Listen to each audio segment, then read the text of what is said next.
Lil Brunson back at you with the back at you, and I am the best reporter on the Eagles. Them things coming back in for the summer. The leg getting better. The little 8 pounds I gained since surgery, I'm about to drop that real quick. Real keto-ish. Things coming in. Look, man, I'm tired of being right all the time. You know what I mean? It's like, it's cool sometimes. Sometimes it's cool. I'm just tired of being right. When I knew Malcom Jenkins missed a little first voluntary thing that the teams do, the voluntary workouts, I knew it was a problem. First time in his career. That's what raised the major alarm for me. Now he missing voluntary OTAs. He wants some bread, man. He want to get paid. He want to be compensated because in my mind and in his mind, he feels like he's the glue that held that secondary together for the last 2 years, if you ask me. And I think he's absolutely right. You're talking about a man who's the captain. You're talking about the man who's the general, who's the leader on a defense that was really, really, if you want to be 100% about it, a defense that was really incompetent at times. Bad play calling, whack sticks defense. Whatever Jim Schwartz was doing that had us mind-boggled in the beginning of last season, that defense, you're talking about a guy who didn't miss not one snap last season. Not one snap last season. You got to take care of Malcom Jenkins, man. I'm serious. You just got to take care of Malcom Jenkins. Now, has Malcom Jenkins... It's a little too sunny today. Now, has Malcom Jenkins lost a step? Absolutely. Is he the same Malcom Jenkins from 5 years ago? No, he's not. He's lost some speed, but he's gained a lot of things that offsets that stuff. He often puts himself in the best position to succeed. He lost speed, so you don't see him on the outside against a dangerous receiver too much. He still can read a play. He still got ball hawking capabilities. He's still a tremendous asset to our team. He's still an awesome tackler from his position, especially when you compile the lack of tackling that we have overall at the cornerback position. Malcom Jenkins masked a lot of that for those guys. You saw what Malcom Jenkins did to Brandon Cooks in the Super Bowl. Took a key player out of the game with his strength. Listen, man, you got to take care of Malcom Jenkins, man. If you don't take care of Malcom Jenkins, these guys running around like chickens with their heads cut off in that secondary, man. They have nobody to turn to if you don't take care of Malcom Jenkins. Just pay Malcom Jenkins, man. We know a lot of things coming up, but look at all the other studs on our team that got paid. Pay Malcom Jenkins, man. And this is the flip side about this that I don't understand. It's not like he ain't paid. It's not like he's up for a contract. He got like 2 more years left on his contract. On the flip side, it's a very dangerous two-sided coin, man. You got to pay these guys, and on the flip side, you got to honor your contract. You got to honor your contract. You got to honor what you said you was going to do. Why are you looking for more money? Now amongst safeties, he is like the 10th highest paid, and that's a bit low for somebody of his durability and somebody who's actually won a championship. He's the 10th highest paid safety. I agree that's low. That's low. Safeties get money in the NFL. You know what I'm saying? Especially ones who's proven things like Malcom Jenkins has proven. Malcom Jenkins is reliable. Malcom Jenkins is our guy. So you got to take care of your reliable guys. That's point blank, period. But on the flip side of that, like I said, man, you signed that paper for that amount of money. If you thought you was going to be worth more, or if you thought you was worth more, then you should have asked for more in the beginning. You know what I'm saying? You can't just offset our books because you want to throw a monkey wrench in the plan that you signed up for. You can't do that. You got to wait till your plan is up. You can't just be changing stuff up like that on us, man. And that's what puts us in a tough situation. It's not like we did wrong by Malcom. In a sense, Malcom doesn't want to. If it's about money, let's keep it there. If it's about bread, Malcom looking like he got a problem with what he agreed with. And I don't agree with that.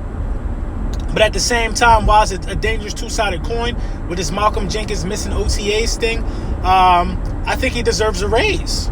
So, I'm torn. I think he deserves a raise, and I also think he needs to be man enough to, to say, hey, this is what I signed. I'm going to abide by that. Then we can get back to the drawing board later. You know what I'm saying? But by you missing out on OTAs and you already have an agreement in place, holdouts are for people who want that extension.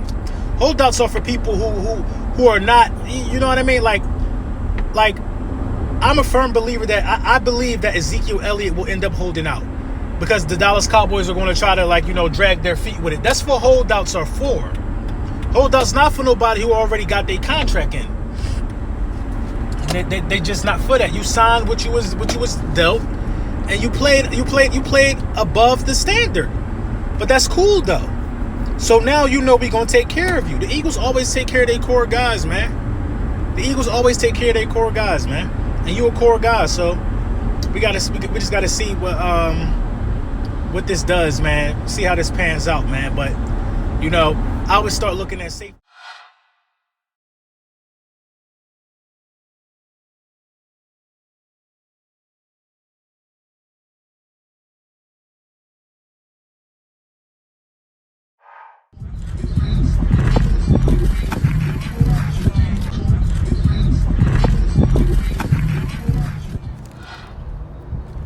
It's not much they can say right now. It's really not much they can say right now. Come on, let's walk with me real quick.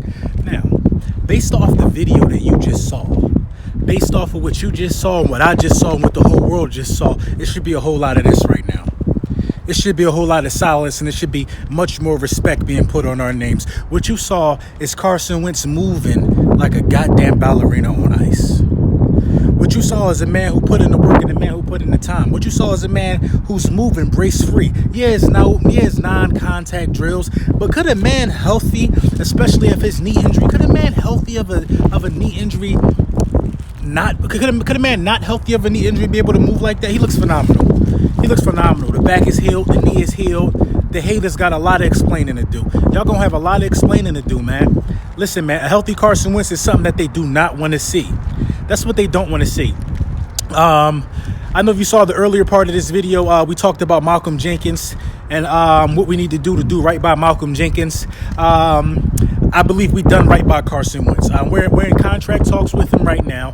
We beefed up that offensive line. He's in shape. He's taking this season very seriously from what I can see. And just the connection and the camaraderie being built between him and Deshaun Jackson. Now, I believe that Carson Wentz lacked a little bit on his deep ball because he was still recovering from the injury.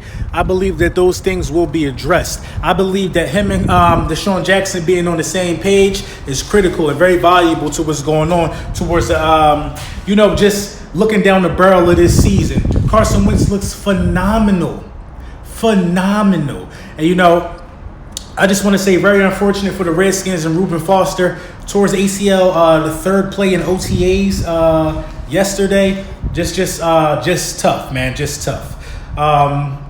Those injuries, they take some time to come back from, man. And wow, all I can say is I'm impressed by how Carson Wentz looks. Carson Wentz looks like he's put in the time. And OTAs, we just gotta pray and just pray and be mindful that we want everybody to come out of OTAs with just their overall health, man. Because even though it's not a contact situation, you still can get hurt. And I bring up Reuben Foster because he's concrete proof of that. Darius Geis last year got hurt in preseason, Redskins running back. People tear ACLs in preseason every year.